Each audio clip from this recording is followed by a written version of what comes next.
Gracias, presidentas y compañeras y compañeros legisladores. Entiendo que el informe que dan ambas cámaras, ambas presidentas, eh, consiste pues en toda la tarea legislativa normal que debemos seguir todos. Es deseable que a raíz de las nuevas circunstancias de emergencia sanitaria reformemos nuestra Constitución y nuestra ley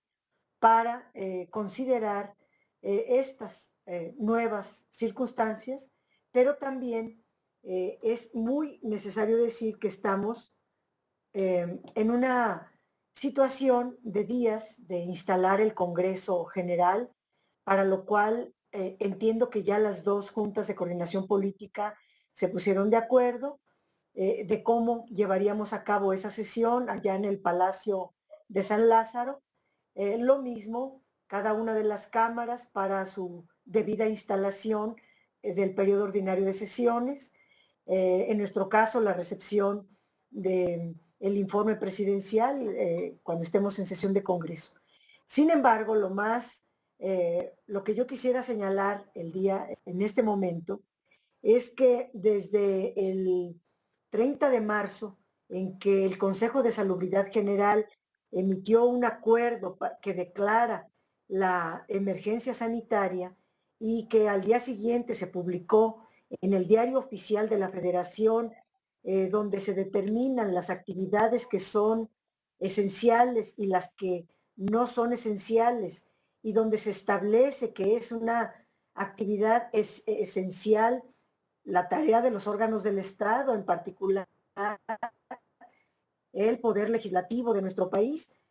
Desde entonces, la Cámara de Diputados, entiendo que también la de senadores, sus órganos de gobierno, dispusieron todo lo necesario para poder cumplir con nuestras obligaciones constitucionales y poder sesionar de manera virtual sus órganos de gobierno, algunas tareas, comisiones, y de manera semipresencial, como lo veníamos haciendo en las sesiones de la comisión permanente, o que las hicimos tanto virtuales, a veces presenciales, o la modalidad que establecimos cuando sesionamos y votamos las leyes en los 3 periodos extraordinarios.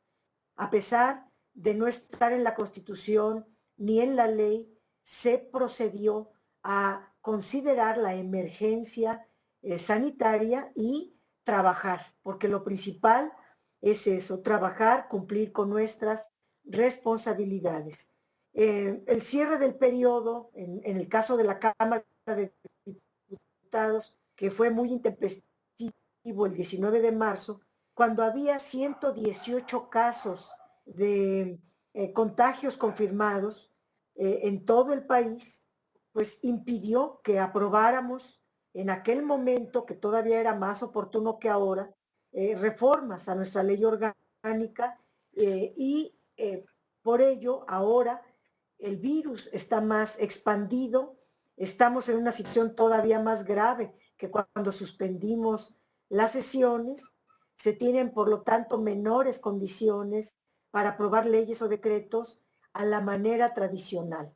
Son causas de fuerza mayor, así lo considera el Consejo General de Salubridad, y ello nos obliga a buscar alternativas para poder cumplir con nuestras obligaciones y nuestras tareas de órgano del Estado. Ningún órgano del Estado puede estar más grave,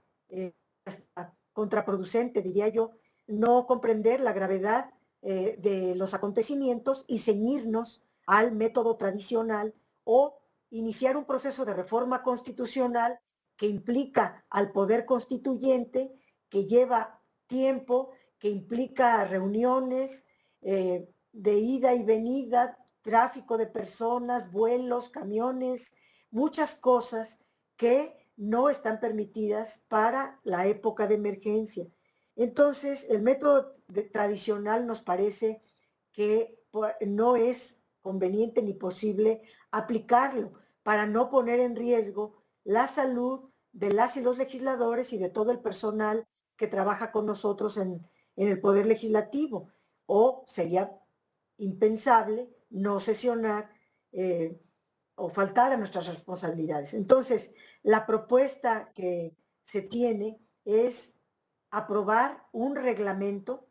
donde, o sea, se reforme nuestro reglamento, donde se considere la causa de fuerza mayor, decretada así por el Consejo de Salubridad General, que es la